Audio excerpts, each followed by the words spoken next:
কেউ আঙ্গুলের ইশারায় সালাম দেয়, কেউ মাথা ঝুঁকায় ঝুঁকায় সালাম দেয়। খবরদার তোমরা এইভাবে সালাম দিবা না, তোমরা সালামটা দিবা আমি নবী যেমনে সালাম দিই পদ্ধতিতে। নবীর সালাম কেমনে?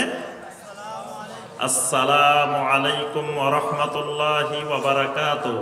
কিন্তু বর্তমানে মুসলিমেরা সালাম দেয় সালাম আলাইকুম, এরকম সালাম কি বলে সালাম আলাইকুম। সালাম আলাইকুম বলে ইহুদিদের সালাম। কার সালাম? ইহুদিদের সালাম। এটা মুসলমানের সালাম নয়। এরপরে অনেকে নববর্ষ পালন করে, ইংরেজি নববর্ষ, বাংলা নববর্ষ পালন করে, নবান্ন উৎসব পালন করে মুসলমান।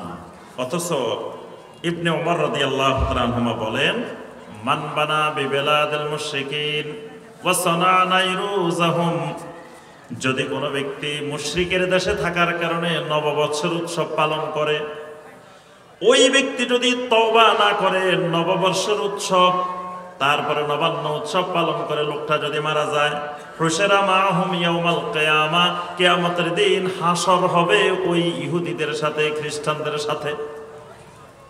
আপনি নববর্ষ পালন করবেন, ওই নববর্ষ যখন আপনি পালন করবেন তখন দেখবেন এই নববর্ষটা মুসলিম সংস্কৃতি না, ইসলামিক কালচার না, এটা ইহুদি খ্রিস্টানদের কালচার। এইভাবে অসংখ্য হাদিসে আল্লাহ রাসূল সাল্লাল্লাহু আলাইহি সাল্লাম তার উম্মতকে ইহুদি খ্রিস্টানদের সকল অপসংস্কৃতি থেকে দূরে থাকার জন্য নির্দেশ দিয়েছেন।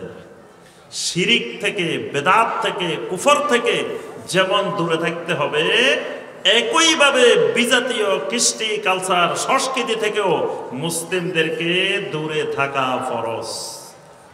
এই জন্য আমার আপনার সন্তানদেরকে কখনো বিজাতীয় কৃষ্টি কালচারে অভ্যস্ত করা যাবে না। চুল কাটতে গেছে, চুল কাটে কাদের মতো?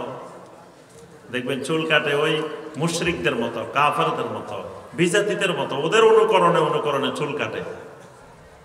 তারপরে পোশাক আশাক, ছেলেদের পোশাক, মেয়েদের পোশাক, দেখবেন ওই বিজাতিদের সিস্টেমে, বিজাতিদের পদ্ধতিতে মেয়েদেরকে, ছোট ছোট মেয়েদেরকে, মানে ছোটবেলা থেকেই ওই ইউরোপিয়ান স্টাইল, ওই বিজাতীয় খ্রিস্টানদের স্টাইলে পোশাক আশাক দিয়ে বড় করতেছে।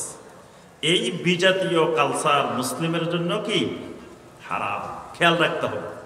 পরিবারে কোনো বিজাতীয় কালচার, বিজাতীয় সংস্কৃতি ঢুকতে দেওয়া যাবে না, এটা সবসময় খেয়াল রাখতে হবে। নিজের মধ্যেও না, নিজের স্ত্রীর মধ্যেও না, ছেলের মধ্যেও না, মেয়ের মধ্যেও না, পরিবারে কোনো বিজাতীয় কালচার নাই, কোনো বার্থডে নাই, কোনো ধরনের এই বিয়ের অপসংস্কৃতি, যত রকমের বিজাতীয় কালচার আছে এগুলা ঘরে নিজের পরিবারে পালন করতে দেওয়া যাবে না। এবং সবসময় একটা ছোট কাজের মধ্যেও, একবারে যত ছোট কাজে হোক, সেই কাজে আমাকে আপনাকে খেয়াল রাখতে হবে আমার রাসূলের সুন্নাহর আলোকে করতে হবে। প্রত্যেক কাজের মধ্যে আল্লাহ রাসূল সাল্লাল্লাহু আলাইহি ওয়াসাল্লামের সুন্নাহ আছে, সুতরাং ওই সুন্নাহ অনুসরণ করে করতে হবে, কোনো বিজাতীয় কৃষ্টি কালচার অনুসরণ করা যাবে না। ছোট জিনিসও ঢুকতে দেওয়া যাবে না। ছোট জিনিস ঢুকতে ঢুকতে ঢুকতে ঢুকতে আস্তে আস্তে এটা বিশাল আকার ধারণ করবে। সম্মানিত ভাই ও বোনেরা, ইনশাআল্লাহ আরো আলোচনা আছে, আরো গুরুত্বপূর্ণ আলোচনা হবে।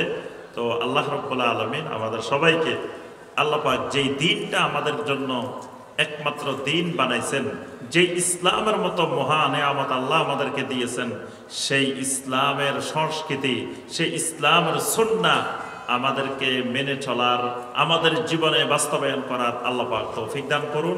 আল্লাহ রাব্বুল আলামিন আমাদেরকে এবং আমাদের এই দেশকে, আমাদের এই জাতিকে সকল ধরনের অপসংস্কৃতি, বিজাতীয় সংস্কৃতি, ইহুদি, খ্রিস্টান, মুশরিকদের সকল অপসংস্কৃতি থেকে আল্লাহ রাব্বুল আলামিন হেফাজত করুন।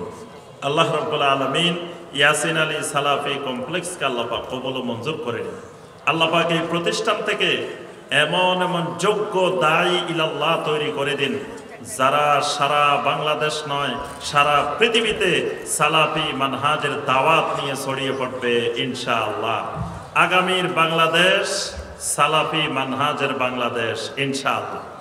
তো সুতরাং সালাফি মানহাজের বাংলাদেশ গড়তে হলে সালাফি মানহাজের দায়ী লাগবে, দায়ীর অভাব, বড় বড় দায়ী দরকার।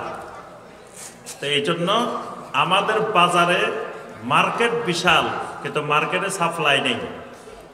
মানে আমাদের মার্কেট এখন আলহামদুলিল্লাহ সালাফি মানহাজের প্রসার বাংলাদেশের 64 জেলায় আলহামদুলিল্লাহ সালাফি মানহাজের মসজিদ আছে, মাদ্রাসা আছে, ব্যাপক বিস্তার লাভ করছে। আপনি একবারে রাঙ্গামাটির জঙ্গলে যান, খাগড়াছড়ির জঙ্গলে যান, বান্দরবনের জঙ্গলে যান, সেখানেও সালাফি মানহাজের মসজিদ আছে, মাদ্রাসা আছে আলহামদুলিল্লাহ।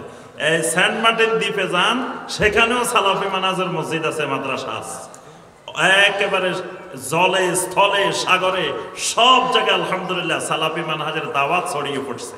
এখন ওই সকল জায়গায় ইমাম দরকার, দায়ী দরকার, খতিব দরকার, কিন্তু মার্কেটে সাপ্লাই নেই। সালাফি মানহাজের খতিব পাওয়া যাচ্ছে না, সালাফি মানহাজের শিক্ষক পাওয়া যাচ্ছে না। তাহলে এখন বেশি দরকার এই মার্কেটে ভালো ভালো খতিব, ভালো ভালো দায়ী, যোগ্য আলেম ওলামা সাপ্লাই করা। ওই সাপ্লাইয়ের জন্যই এই কারখানা ইয়াসিন আলী সালাফি কমপ্লেক্স।